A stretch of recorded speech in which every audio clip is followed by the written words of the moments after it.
दोस्तों, कैबिनेट मंत्री जोगाराम पटेल आपको बता दें आज जोधपुर प्रवास पर हैं और इस जोधपुर प्रवास के दौरान मीडिया से बात करते हुए उन्होंने कहा है कि सबसे पहले तो मैं पूर्व प्रधानमंत्री लाल बहादुर शास्त्री की पुण्यतिथि पर उन्हें नमन करता हूं। साथ ही उन्होंने कहा कि पूर्व मुख्यमंत्री अशोक गहलोत ने रिफाइनरी को लेकर की गई टीका टिप्पणी पर उन्होंने कहा कि इतिहास को याद करें, रिफाइनरी में हमारे साथ कितना धोखा पूर्ववर्ती कांग्रेस सरकार के कार्यकाल में हुआ है। ये तो मैं आभार व्यक्त करता हूं पूर्व मुख्यमंत्री वसुंधरा राजे का, उन्होंने उसे ठीक किया, हमारे एमओयू हुआ हमारे बीच, उसे ठीक किया गया। साथ ही 40,000 करोड़ रुपए बचत हमारे यहां जोधपुर में अशोक गहलोत जी ने अपने संकल्प में कहा था। याद दिलाते हुए उन्होंने कहा कि अशोक गहलोत ने कहा था कि 31 दिसंबर 2023 तक इस रिफाइनरी के काम को पूरा कर देंगे, लेकिन उन्होंने अपने कार्यकाल में इसे पूरा नहीं किया। अब रिफाइनरी का काम अंतिम चरण में है। उन्होंने कहा कि कल हमारे मुख्यमंत्री भजनलाल शर्मा वहां विजिट करके आए और उन्होंने कहा था कि अगले 2 महीने में पूर्ण रूप से सुचारू रूप से काम शुरू हो जाएगा। मैं पूर्व मुख्यमंत्री और कांग्रेस को कहना चाहता हूं कि अनावश्यक बयानबाजी करना ठीक नहीं है। और इस दौरान क्या कुछ कहा जोगाराम पटेल ने, आइए आपको सुनाते हैं। स्वर्गीय लाल बहादुर शास्त्री जो हमारे पूर्व प्रधानमंत्री है, भारत रत्न, और जिन्होंने जय जवान जय किसान का नारा दिया था, उनकी पुण्यतिथि है। उन्होंने हमारे देश को बहुत कुछ दिया और अपने स्वयं को देश की रक्षा करते हुए मैं एक तरह से कहूँगा कि शहीद हो गए। सन 1900 पाकिस्तान के 65 के युद्ध में शास्त्री जी ने जो हमारा नेतृत्व किया, वो वाकई हमारे सबके लिए गौरवान्वित करने वाले पल हैं। वो यशस्वी थे, कर्मठ थे, देशभक्त थे और स्वाभिमानी थे, और देश की रक्षा करने में उन्होंने जो अहम योगदान दिया, किसानों के हित में जो और जवानों के हित में जो बात कही, वो उल्लेखनीय है। मैं उनको सदा सुमन अर्पित करता हूँ। प्रभु से प्रार्थना करता हूँ कि पुण्य आत्मा को चिर स्थायी शांति प्रदान करे। कल हमारे पूर्व प्रधानमंत्री आदरणीय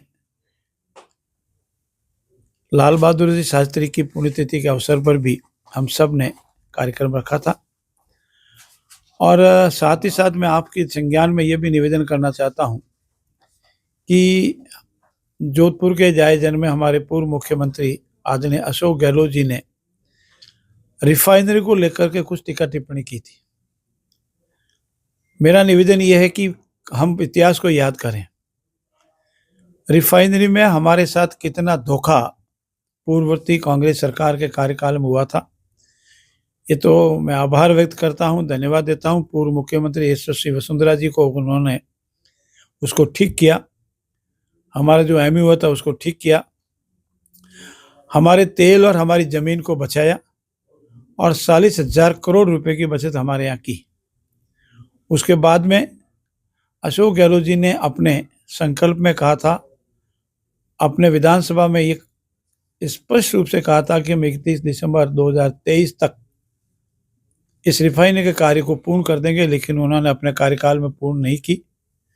और अब जब रिफाइनरी का काम अंतिम चरण में है और कल हमारे यशस्वी मुख्यमंत्री आदरणीय भजनलाल जी ने उनका निरीक्षण कर ये कहा है कि 2-3 महीने में ये पूर्ण रूप भव्यता ले लेगी, तो उनका ऊपर टीका टिप्पणी करना, अनावश्यक बयानबाजी करना, ये किसी भी रूप में न्यायोचित नहीं है। जिनके कार्यकाल में कोई काम नहीं हुआ, जो इसको पूर्ण नहीं कर सके, जिन्होंने राजस्थान की जनता के साथ धोखा किया, उनको हम सलाह देने या टीका टिप्पणी करने का कोई अधिकार नहीं है।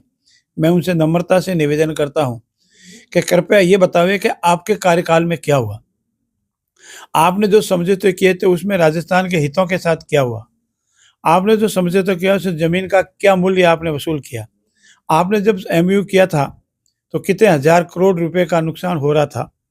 और मैं साथ ही साथ ये निवेदन करूंगा कि यशस्वी भजनलाल जी ने जो घोषणा की थी उसी के अनुरूप कार्य हो सकता है। इतना बड़ा प्रोजेक्ट है, स्वाभाविक रूप से कुछ दिन या 1-2 महीना देरी होना स्वाभाविक है, ये हमारा संकल्प है।